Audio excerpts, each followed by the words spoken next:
Learn exactly how I help my clients not just find the words that express the value of what they do with clarity and confidence, but also intentionally grow the right business for them that delivers on all of their priorities, purpose, and profit on today's episode of the Consulting Matters podcast.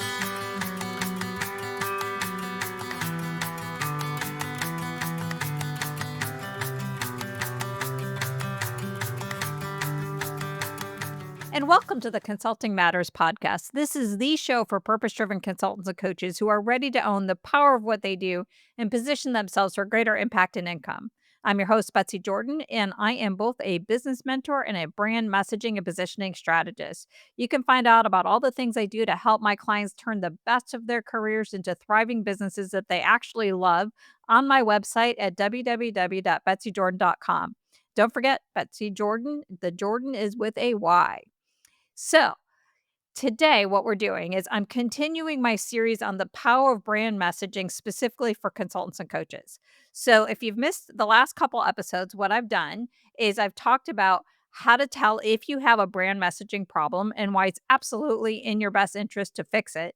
And then how the sneaky culprit behind fuzzy messaging actually is the curse of knowledge trap that is so easy for consultants and coaches to fall into.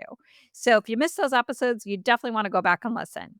But this week, we're getting into the fix, or more accurately, my fix, because I am super excited to take you behind the scenes of my brand positioning and messaging process that all my clients begin with before we do anything else, before we frame their offers, before we build their websites or write their website copy or strategize on exactly what they will do and say to attract and land strategic, high paying client engagements. We start here with the brand positioning and messaging. So this is my signature process that I've been honing. In some ways, I could look at it for nearly 10 years, but it seems like it's a whole lot longer. But this is what I focus on ever since I first got really serious about pivoting my business to work exclusively with consultants and coaches. And so there's a lot of different ways that you can get your messaging needs met. You can go to marketing agencies. I'm sure other business coaches may offer some of that, but I really go deep where everybody else goes light. And what I focus on is I'm not a marketing person per se.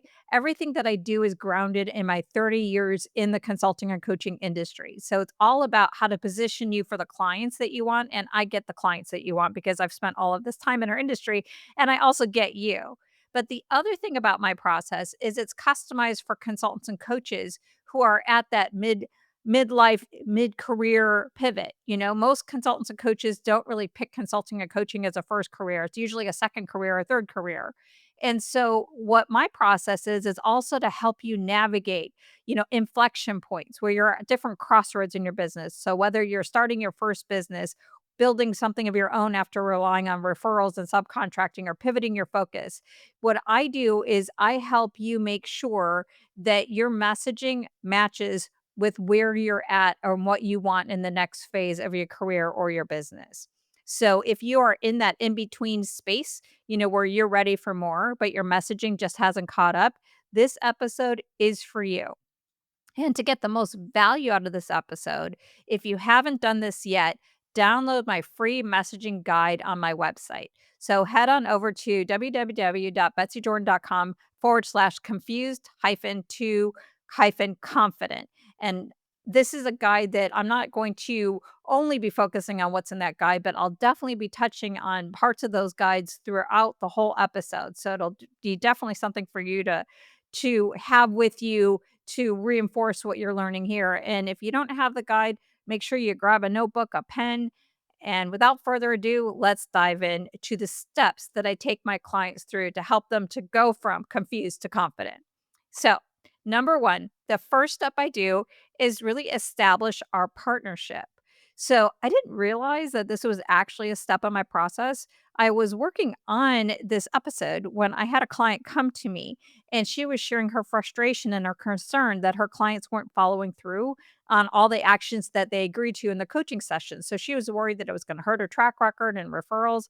And I started asking her about, like, well, what do you do with your onboarding? How do you set up expectations and build accountability? And then it's like, oh my gosh, that's when it hit me that I do this with all of my clients. We always begin with an onboarding session, but it's really a partnership setup session. And I realized through that conversation with her, it's not a step before the work. This is the first step in the work, and here's why. At the end of the day, brand positioning and messaging really isn't about marketing or even business development. For people like us, consultants and coaches, where we are trying to build businesses that achieve significance, not just success, purpose, not just profits. All of this is about our identity. We're building personal brands. We're not building some sort of organization brand. So it's very personal. And the clients that I work with aren't just trying to just get out there and get clients. They want to intentionally build a business that aligns with the truth of who they are and what they want in their life. I use this process of brand positioning and messaging as an action learning container for that kind of career, business, and life transformation. You're on this type of transformation that I would compare to the heroic journey, which requires you to walk from the unknown of like, this is all the ways that I know how to make money and how to deliver results into some sort of unknown world. And so there's a lot of unknown. And the fear of the unknown really is underneath all the other fears, the fears of visibility, the fears of money, the imposter syndrome, all of that stuff. And so by really intentionally focusing on the partnership, I want to be able to chip away at whatever of that unknown that my clients have. And I can give them a more clarity from the get go. So on this partnership setup conversation, what they're going to what we're gonna do is we're gonna get clarity on what they're gonna walk away with. We get on the same page around exactly what their goals are, the process that we're gonna use, and how we're gonna work together. So I ask intentionally, like, "What do you need from me?" As your mentor and guide. And how can I help you? And how can I support your learning style? And also, what do we need to do to plan in advance for the fears that will absolutely come up? They always come up, again, as I just said, because there's the fear of the unknown that's going on. If you're stepping outside your comfort zone, outside of your comfort zone is the unknown. So the money fears are going to show up, the fears of being seen, the imposter syndrome. And so by having this conversation, we are able to strategize, like, how are we gonna productively meet them when they do arise? And also part of that process is to normalize them because we're planning in advance. So the result of really being intentional about how we're setting up the partnership is trust and safety. So my clients walk away from this session with confidence that I can speak to both of the conflicted parts that they have going on inside them. There's part of them that's like, yes, I really want this elevated success and impact. I want control over my career. I want this business that I love. And then there's another part of them that quietly shirks back from it, saying, oh my gosh, do I have what it takes? Can I pull this off? And I'm able to say to both of them, like, I got you and I got your back. And that's the value of working with somebody like me rather than spending more time like piecing things together from books or podcasts, or even spending hours on ChatGPT saying, "Hey, ChatGPT, please tell me what the business is that's meant for me." And the other thing about it is that when they invest in me, it's like now they're really actually going to go do this. So the partnership setup is really important because this is really vulnerable work. And so if you haven't gotten traction on your messaging and your clarity, and if you have been in that spin cycle, that this could be some of the other stuff that's going on and why it's really hard to do on your own. So, I want you to think about this for yourself. Like, if you're working on your own brand clarity, ask yourself, like, how are you approaching it? And is it working? Are you DIYing it? And is it actually making those fears even worse? Are you trying to talk to other people who are saying, hey, you don't need to know that. You could just go out there and get clients, like, which I know that, yeah, sure, maybe you could do that for a little while, like, sometimes, like, when you just leave your job, and all of a sudden people will know, like, "Oh my gosh, you're a consultant or coach," like, opportunities will come your way, but it's not sustainable, and you gotta work on your brand positioning and messaging at some point. You need to get clarity on what you do and the value that you create. So, how could you get to that type of clarity faster if you had a partner walking beside you through this unknown? Like, what value would that create for yourself? So ask yourself those questions. Those are the specific questions as it relates to applying this step to your brand messaging clarity.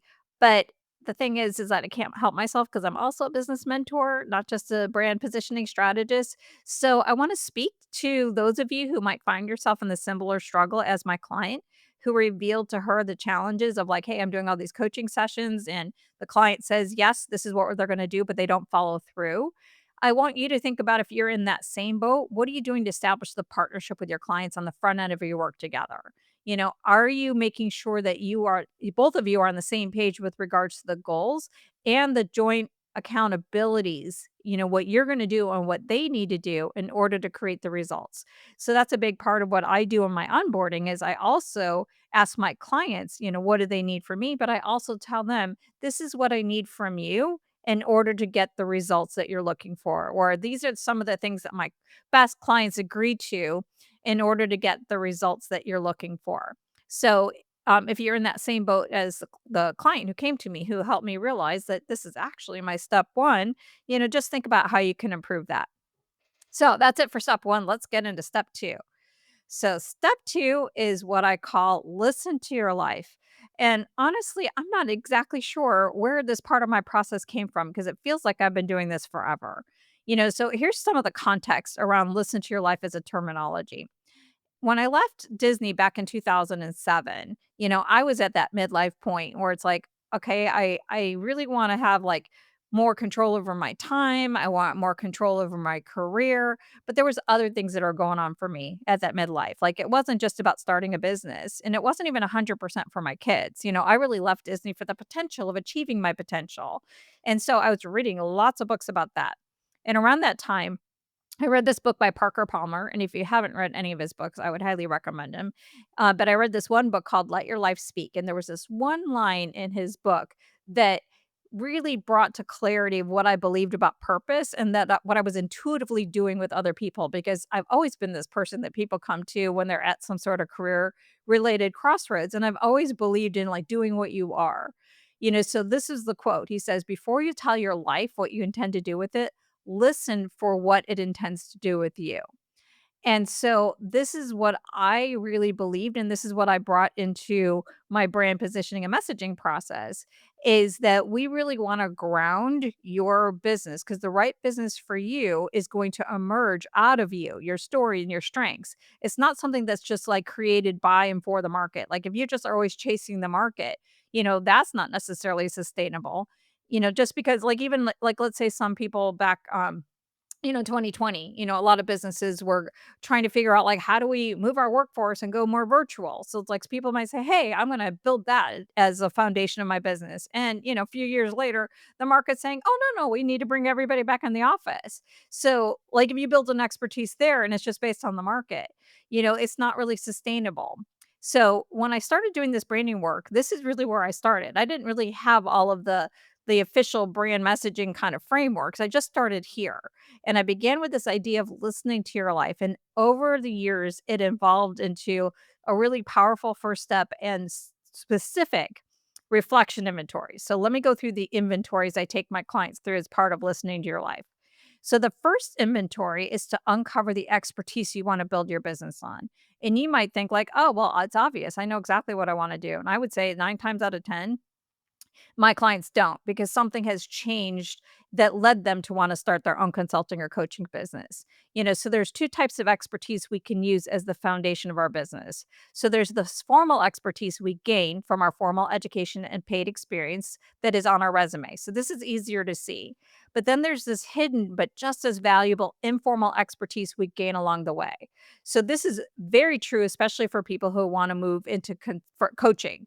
People who are consultants a lot of times want to take like what they learned in their organization and they want to bring it to other organizations. But people who want to take their leadership career and turn it into a coaching type of experience with their clients, that is a lot more of the informal expertise.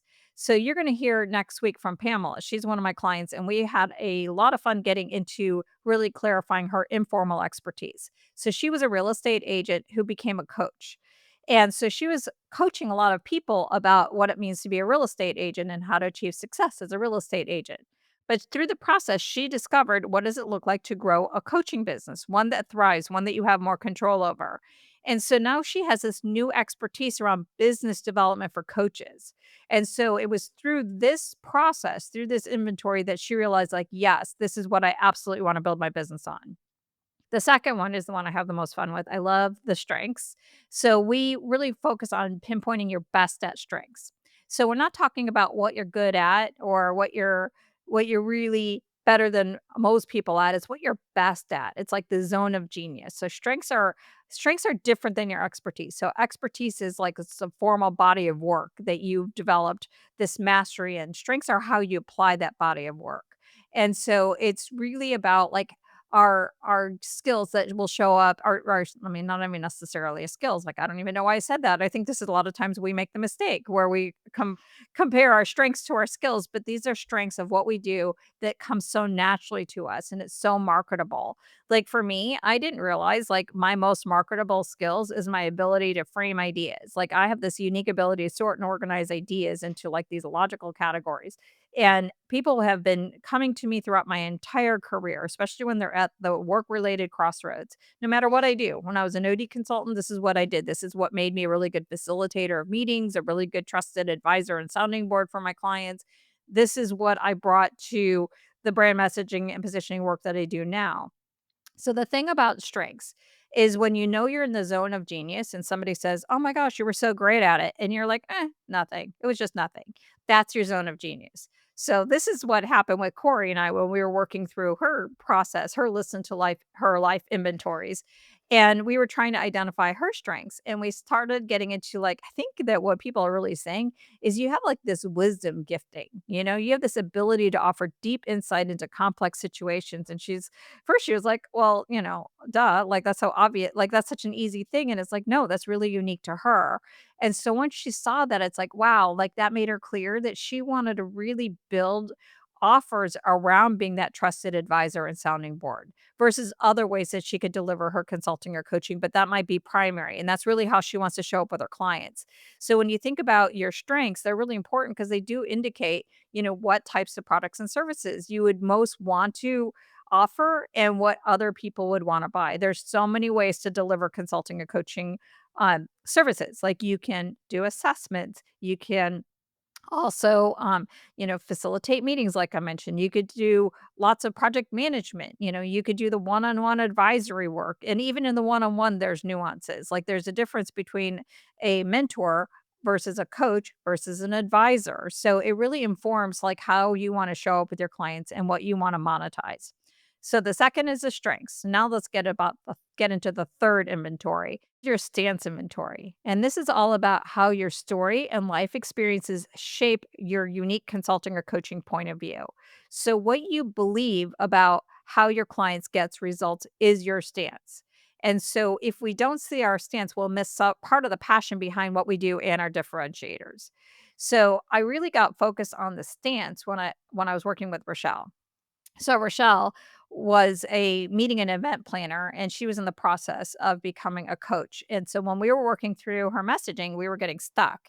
And then we talked more about her burnout story. So we back ended into what motivated her to give up this lucrative career to become a coach. And then she tells the story around how she was working so hard on so many different things and she hit burnout and she said her life literally imploded. Like those are her words, not mine. And once we got clarity on this burnout story, like this wasn't like a side story to her coaching business. This was like the main story of her coaching business. And so this helped clarify is she wanted to help others not suffer the way she did. And so she really wanted to help high achievers create success and navigate transition without burnout. So you'll see a lot of times she will talk about like avoiding burnout, recovering burnout, or achieve whatever you want without burnout. And it's the core of what her business is all about, what she's gotten known for. So that's the third. Now let's get to the fourth. And the fourth is when you are going external from you to get internal information. So this is where you are doing a market scan and you're mining what other people are already saying about you and the value that they get from working with you. So there's lots of ways that you can get this. So you could send out a survey, to past clients or people that represent your past clients, or you could do one-on-one interviews, or you can just send out an email. Like one of the easy peasy ways to do it is just like send out emails to a handful full of people and say, these two questions, like what's the value or outcome that you got as a result of working with me? And what do I do that's different or better than other people? Like that could be an easy peasy way. But the whole idea is also it's really just to listen to the words that people say. You can do some mining on LinkedIn and what your recommendations are. You can pull out your rave review folders and see what people say. But there's a lot of power of doing the surveys. And then the surveys followed up with interviews. So this is what we did with Katie Anderson when we were working on leveling up her messaging for her Japan trip. So this was such a powerful experience. So we sent out surveys to past participants and we had it in a certain order. And what we were able to do from that is we were able to take each one of those surveys, turn it into a case study and a testimonial, and then analyze them across the board to say, all right, what was it that people wanted? What were they trying to create or achieve in their careers and their organizations by going to Japan? Like, what was the problem that made them consider it? Why'd they choose Katie's? And what was the value from it? And so that's when she changed the name from Japan Study Trip to Japan Leadership Immersion Experience. So not only did we have clarity on that, but we were able to steal some of the language from the surveys for the sales page. The results has been dramatic in terms of her ability to track more participants and raise her rates. So there's a lot of power in the surveys. But if you don't feel comfortable yet with the surveys, like cool, like just send out the emails. And the thing about all of these inventories, I just wanna be clear, is there's some magic of this process is I'm asking questions that maybe people haven't thought about, but really the magic isn't the questions that I ask. But it's really more of this process that I do with my clients when we go over this, where I can use my outside perspective and my insight into strengths to mirror back to them what they're too close to see, so that's where some of it is. So I need to recognize, like, this is a unique process to me, and there's some things that are repeatable, and there's some stuff there's like an X factor of what I bring into it, and I really can't I've tried to train other people, I'm like, "I don't know exactly what I do here." Like, I just sense into the strengths, like, I just sense into what they're saying, and I don't even know where that come from, so that's probably where my zone of genius might come in, and I don't really know about that, but, anyway, but there's lots of things that you can do to apply this in terms of the listening perspective, so I want you to think about, like, the expertise, like, what are you a master in, and how do you wanna use it as a foundation of your business? Like, what are the best at strengths? Like, you're so good at it, and when people compliment you, you're like, that's nothing." Like, and then what is it about your consulting or coaching that's different? Like, what do you believe?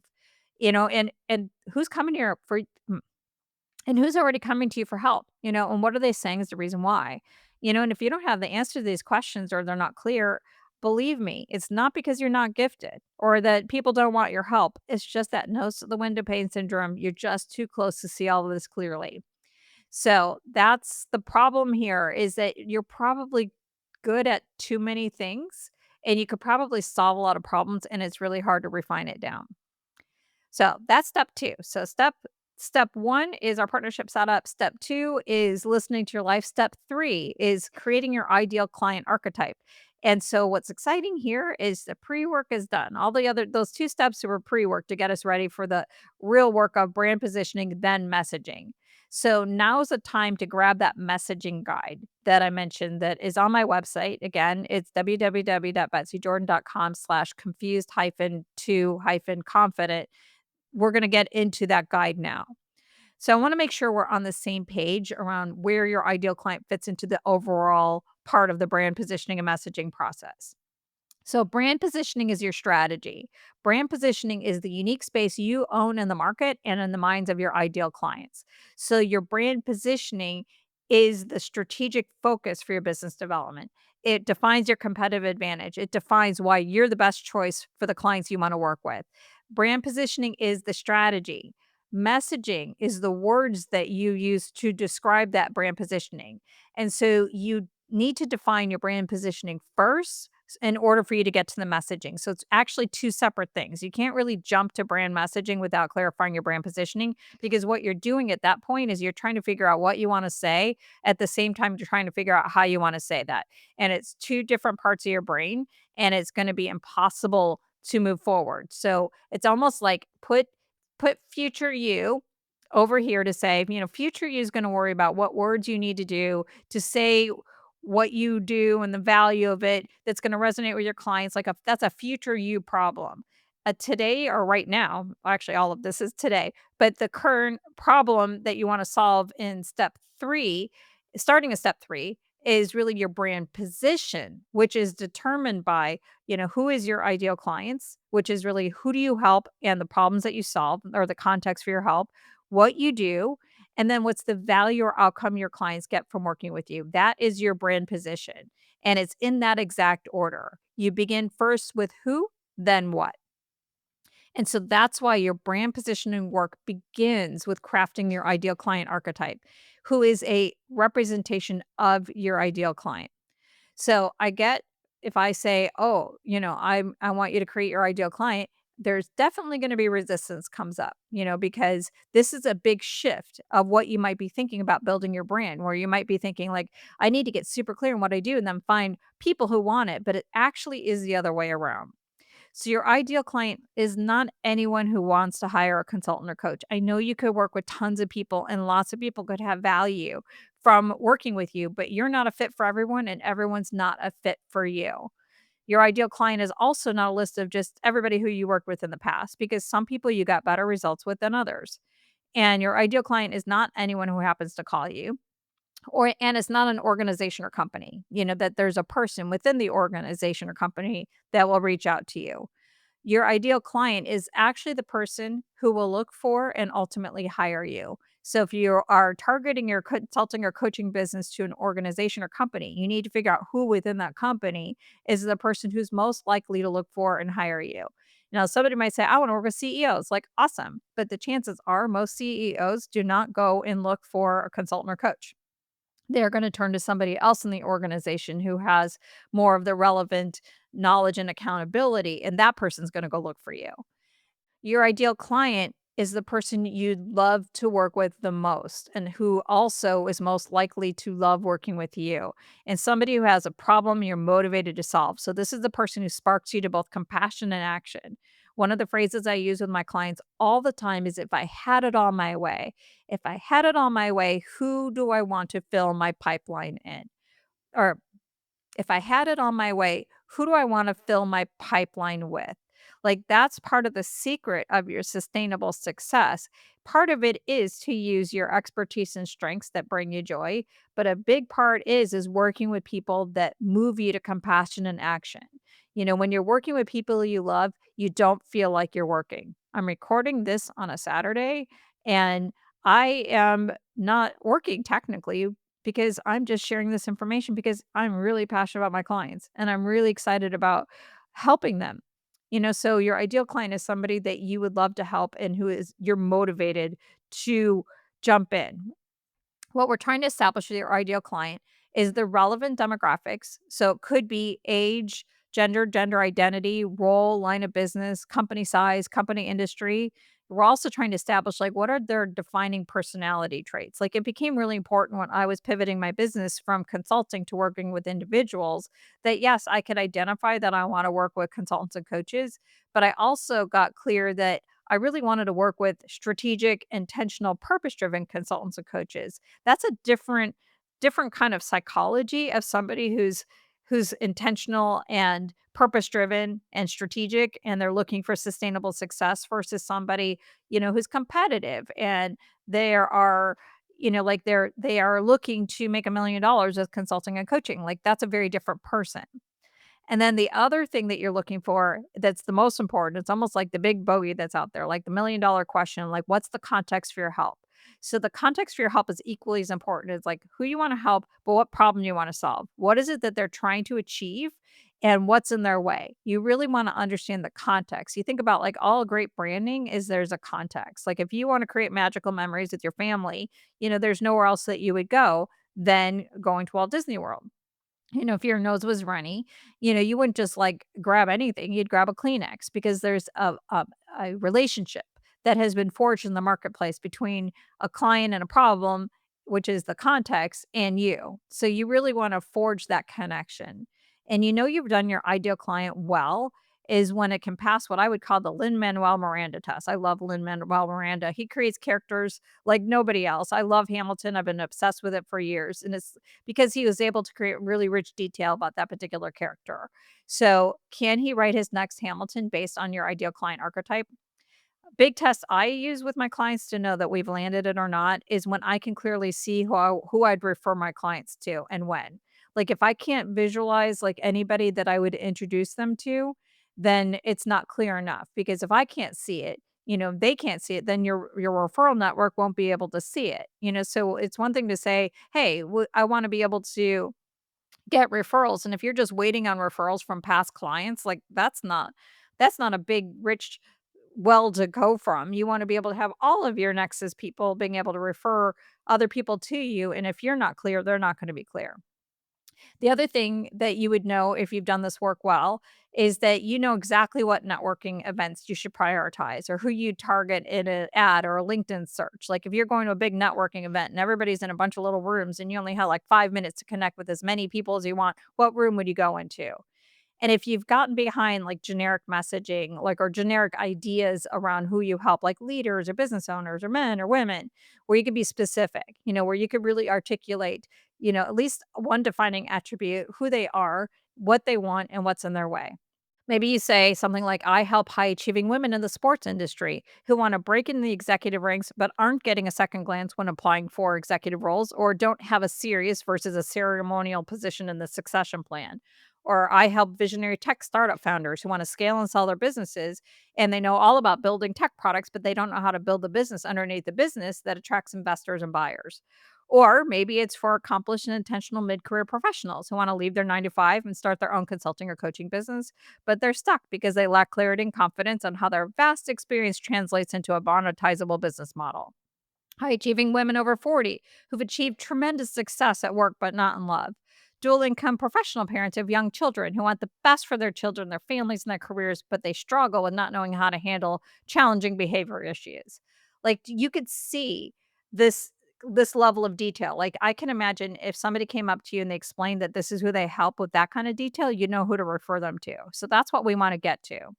So let me tell you where you will get stuck because this is probably part of the process that's the hardest for my clients. So the thing about coming up with an ideal client archetype is it literally goes against everything you know about getting jobs and what professional associations, while well intended, will tell you about your expertise being client agnostic. The other thing about choosing an ideal client is it will absolutely stir up scarcity fears that you're going to be like, oh my gosh, I'm leaving money and opportunity on the table if I niche down. It also stirs up imposter syndrome because when you make a choice that reflects what you actually want to do, you'll question, like, am I the right person to serve that audience? You're going to hear next week from Pamela, who I mentioned. She struggled with that when she was choosing her ideal client. But this part of the process is where the gold is, I promise you. And this is where some of the value of having someone like me help you with it because this part can feel like a wrestling match. Like, I feel like when we are doing this work around the ideal client, it's kind of like that because it's like really just wrestling that clarity out of you. But the reality is when you're on the other side of the wrestling match is you get this clarity that you've been chasing maybe for weeks, months, years, and you get a different type of confidence than maybe what you were expecting. Maybe you were trying to get confidence in like, oh, my methodology or my area of expertise, but it's not really getting that kind of confidence. It's not about seeing your expertise as valuable in a vacuum. It's seeing your expertise as relevant for a person with a problem that you're deeply motivated at a passion level to help. So, this is what will get you over your marketing fears. Your passion for service will grow bigger than your fears of putting yourself out there. I use this quote all the time with my clients. It's one of my favorites. If you've listened to my show at any point in time, you know I probably mentioned this quote, but it's from Audre Lorde who says, when I dare to be powerful, when I use my strengths in service of my vision, it becomes less and less important whether I'm afraid. The best way to overcome fear isn't with some sort of like mindset hack. It's to make your vision for what you want to do with your business bigger and why it matters. So it's your reflection questions time for you on this podcast. So, do you know who your consulting or coaching is meant to serve? And are you clear on the context for your help? And if no, what is in your way? So, that's it for step 3. Let's get to step 4. Now it's time to clarify what you do and the value of working with you. We are at the part of the process where I kid you not, this part of the process becomes a breeze because of all the other work we've done. I know it's hard to visualize, like, wait, why is this so easy? This is the part I've been struggling with. But it's so much easier because now you know who your client is, what they want, what's in their way. Now we insert you. And so it's imagining yourself like your client is on a journey. And now you are brought into the picture, and we just need to articulate, what is it that you do that helps them get to where they want to go in a better way. So we're looking for what is your title? What do you do? And then what is the value they get from working with you? So let me tell you a specific story of one of my clients and how we work this out. So JB is awesome. He's got decades in learning and development. He's done tons of learning and development for companies like Disney. And then he got a DBA and an ICF certification. And it was time for him to level up his positioning. And so we got into work on his ideal client. And there was so many directions he could take. Like he has so many gifts, he has so many strengths, he has so many experiences, he can go a lot of different ways, and there's a lot of different people that he feels passionate about. But then when he looked at his past and he looked at who he was typically drawn to help and who was typically drawn to him, it was CEOs and CHROs in growing service-based organizations. So he has experience with service-based organizations where there's a front line and the leaders who help more of those types of organizations. And these are companies who want to scale to the next level, but they don't have the executive leadership bench to make it happen. And then once we got that clarity, it was easy to clarify everything else. So we were able to define his relevant expertise, which is executive development, no longer just learning and development, it's really executive development. We also got clarity on the role that he wants to play with his clients, where he is a combo of an executive development strategist as well as a coach. And then we got clarity on what he does. So he offers customized executive programs that transforms strong managers into the trusted executives in the bench of talent his clients need in order to scale to the next level. So that's what he does, but that's not necessarily the value. Like, that's just a description of what he does. The thing about the value is not only do these clients get this executive talent they need faster, but they do this in a very different way. So they have the type of senior leaders that people trust and a culture of trust. So that's what they get only because they worked with JB. So do you see the difference? Is it's one thing to describe what you do, but the value is how do you enhance the results that your clients are getting that they would not have gotten on their own? So I know how hard it has been to not just describe what you do, but how it's valuable. But I need to emphasize this again is the value of your expertise is not in isolation. It's in the context of your ideal client and how working with you enhances their ability to create or achieve their goals that they wanted to achieve, whether they work with you or not. And so this is where we get to the goal. We go back to the goal that your ideal client wanted to achieve in the first place and identify how your help helps them remove the obstacles that was in their way and what difference that made. Did they get to their goal faster, with higher quality, without false starts, expensive trial and error, with more confidence, with greater alignment, buy-in, all that stuff. How does working with you sweeten and enhance the goal that they were after, whether they work with you or not? So that's the value in your value proposition. That's the promise in your brand promise. So this is where you're gonna get stuck. If you can't get to this, if you're stuck on this step, chances are you didn't complete your ideal client work. You tried to skip ahead. So you need to go back and complete the work with excellence before moving on. That's a big part of my process with my clients is we do each step with excellence, then we move on. We start with really getting clarity on the not even just, the ideal clients, but it's like ideal clients in the context. If you don't have that, it's gonna be really hard for you to figure out the value of what you do. So, let's reflect on this step. So, do you know why you're the perfect guide for your ideal clients? Can you clearly envision, what your clients get only because they work with you? And if not, did you complete your ideal client work or did you want to skip ahead? So that's it for step 4. Now we are on step 5. Yay! It's time to craft your messages. This is the moment you've been waiting for. So, what you need to worry about with your messaging is not the perfect elevator pitch. I just need to make it clear. Literally, nobody wants to be pitched in an elevator. Nobody wants to go to a networking event and have you pitch at them. Nobody needs your perfect tagline. I have some templates for you to consider in my messaging guide, so definitely pull that out. But really what you want to when you want to think about your messaging, so your brand position is the strategy, it's fixed. Messaging, you could say it in 1,000 different ways, and it's really about the compelling and meaning story of your client's transformation journey that they've gone on with you. So it's not your story, it's their story. They are the hero, they are the heroine. You are the mentor in that story. So when someone asks you what you do, you don't need to say like, "Oh, I'm an organization development consultant." Like, you don't wanna say that, like, nobody knows what that is. You put it into a context. So I think I've told this story in this series, where I was working on this. And when I was a consultant, and it would be very different to say, I'm an organization development consultant and I accelerate, organizational transformation or I ignite leadership and organizational potential that nobody understands. Instead, I got better at telling the story. So when companies are going from this size to this size and the wheel starts falling off and everybody starts finger pointing. And then all of a sudden you see the head nods, like, yes, that's it. Okay. So what I do is I align a senior team who have very different points of view around how to grow the business, and I get them on the exact same page or on a commonly agreed upon growth strategy. And as a result, thinking is grow smart, not hard. No, yeah, grow smart. I did that one right. I was like, did I do that right? Yeah, I did do that right. Okay. So it's that kind of story. But the thing about the messaging is you could change it up depending on who you're talking to. So let's say I was going to a networking event and it was a bunch of OD consultants. So I'm a part of the Greater Orlando Organization Development Network.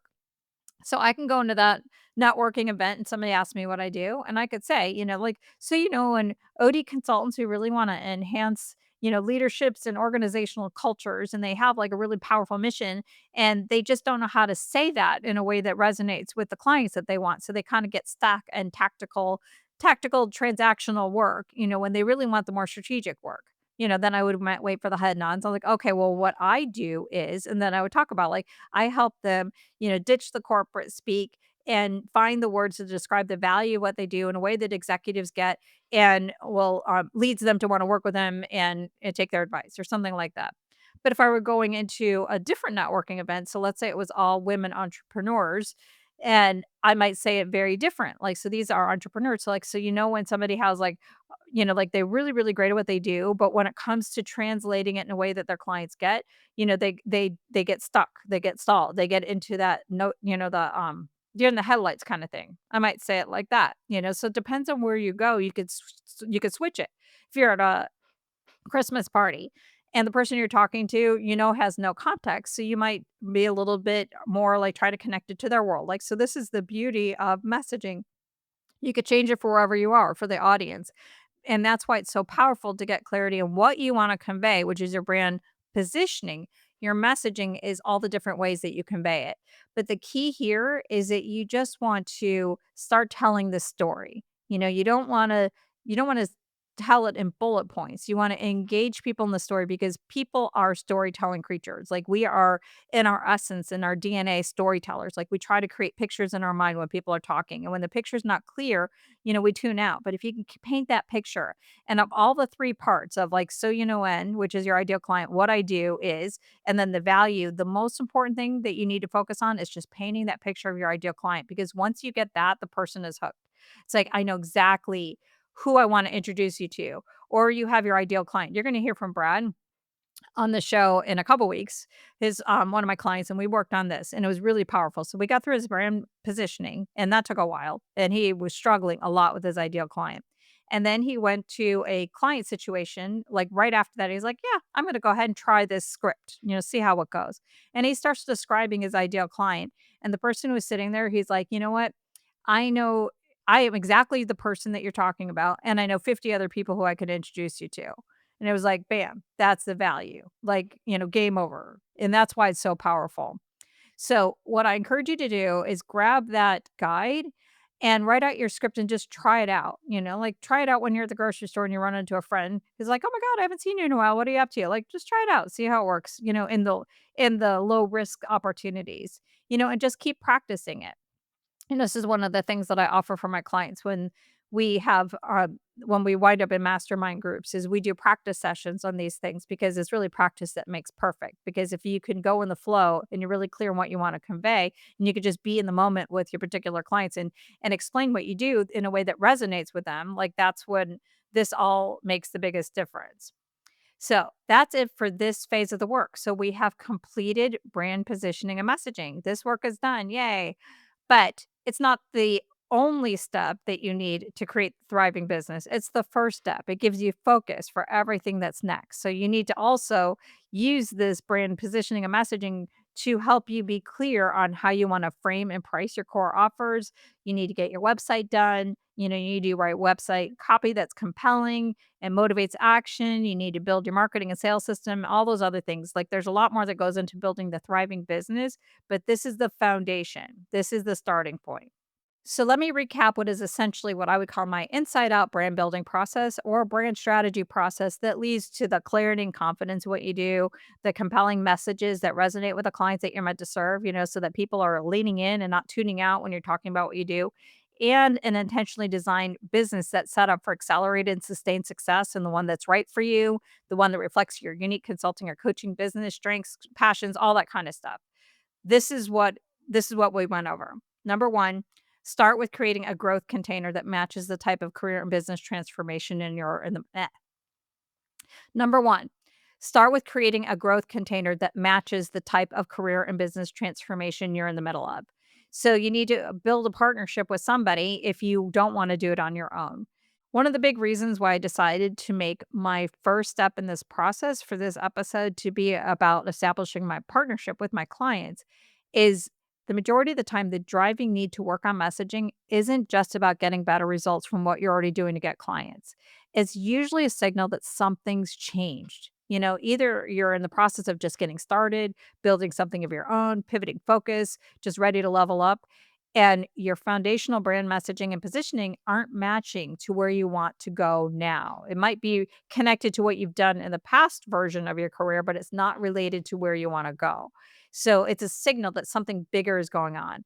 And that's why it can be really hard to get results from a coaching program or just a marketing agency who provides you logos or design or other things. And that's why more personalized support is needed than maybe a marketing agency or group coaching program can offer. So you need to think about what is that growth container that works for you. The second step is let your life, not the market, tell you what your business and brand is supposed to be about.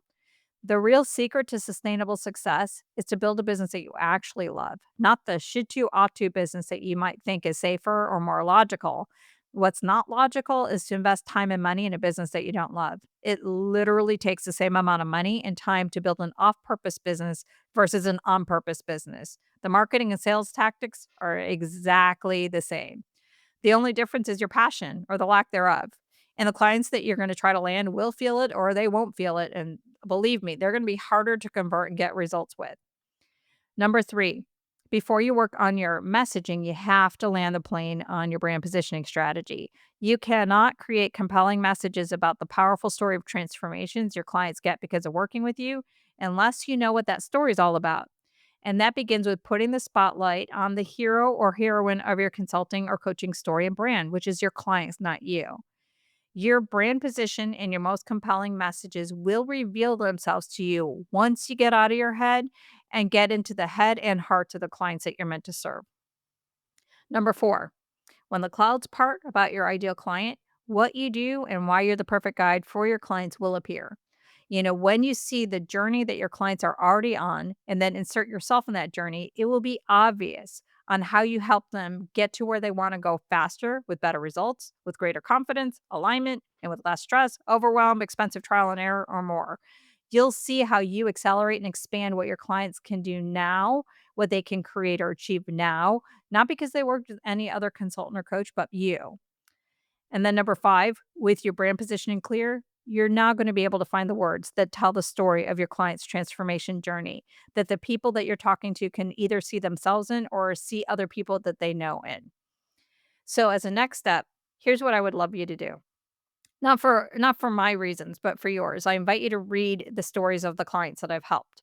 I would love for you to read my success stories, not to say, "Oh, I need proof that this process works," but I want you to see yourself in the story. So I have a lot of videos that are on my success stories page. So if you go to my website at www.betsyjordan.com/success-stories, you'll see those stories. I have a lot of podcasts where people struggled with the clarity and how they got to the other side. And I don't want you to read them because I need you to see that, yes, this process works. I don't need that validation. I know the process works. I want you to see yourself in that story, because there is a lot of power on the other side. And I want you to be inspired about what's possible for you. The second next step that I would encourage you to do is I would encourage you to just start to notice and take seriously the data that is all around you about who you're meant to help and what you uniquely do that creates value for others. So when someone calls for you for help or someone reaches out, Ask a few more questions about what is it that's going on in their lives that made them reach out to you. Don't ask them about you or what they love about you or what made them think of you. Ask them about themselves and their struggles. So tell me a little bit more. Like what's going on? Like if they say, "Hey, I need your help. Like I'm thinking about leaving my job." And it's like, "Okay, so tell me a little bit more about what's going on. Like what is it that you're looking for?" Like ask them more questions like that. And then when you're motivated to help someone, pay attention to what type of people and problems that spark you to compassion and action. Like just notice that. And then for sure, go through your rate folders, go to all of the thank you notes and the positive job reviews, the rewards, the testimonials, and start to look at the themes. The reason why I think my approach works isn't because somehow I've stumbled onto the right questions that unlock clarity. It's also, I think, in part because how I designed the process to force deeper contemplation on the existing data that's all around my clients and how I mirror back to them what's in that, like what they're seeing, what I'm seeing from what they are saying. So a big key to a lot of this is just see what people are saying and take it seriously and really take seriously what you are motivated to do. And then definitely go ahead and work through the questions in my messaging guide. So they really hit the 4 key questions of your brand positioning. It includes templates that you can use to turn your brand positioning into the messaging. But if you go through the guide and you're like, "I still have that nose to the window pane syndrome, and it's not helping, but it's hurting, it's making my imposter syndrome worse," I would just say congratulations, that's awesome. Because if you are struggling with that, it's a sign that you're normal because this is what all my clients experience before we work together. I find it interesting every time I'm in this partnership setup conversation or the onboarding, people are like, "Oh my gosh, like I have all of this. What's wrong with me?" And it's like you're like every single person I work with. It's really a sign that you're ready for greater success and impact because you wouldn't be dealing with this if your intentions were to stay in your comfort zone. So these are all good signs. And if you think I might be the right person to help you navigate your nebulous transition from maybe your leadership career to your consulting or coaching business, or from subcontracting referrals to something of your own, or from the clients you have to the clients you want, I absolutely want to talk to you. I am passionate about serving you. So go ahead and book a free strategic clarity call. You can find it on my website. You can see a big pink button, right at the homepage or on all the pages, and you can book a call or go to my calendar at www.betsyjordan.com/schedule, whichever works best for you. And, if I can help and I'm the right fit, awesome. And if I'm not the right fit, I can refer you to other people who might be more of a fit. So it's not a pressure conversation. So that is a wrap on my Power of Brand Messaging for Consultants and Coaches series. Thank you for staying with me. I know this was a rather long solo episode, but I really wanted to give you this behind the scene glimpse into the fix because it's one thing to know that you have a problem. It's a different thing to know how to solve it. And if you found value in it, please pass it on to your colleagues who want greater insight into how to solve fuzzy messaging and business vision challenges. And until next time, thanks so much for listening.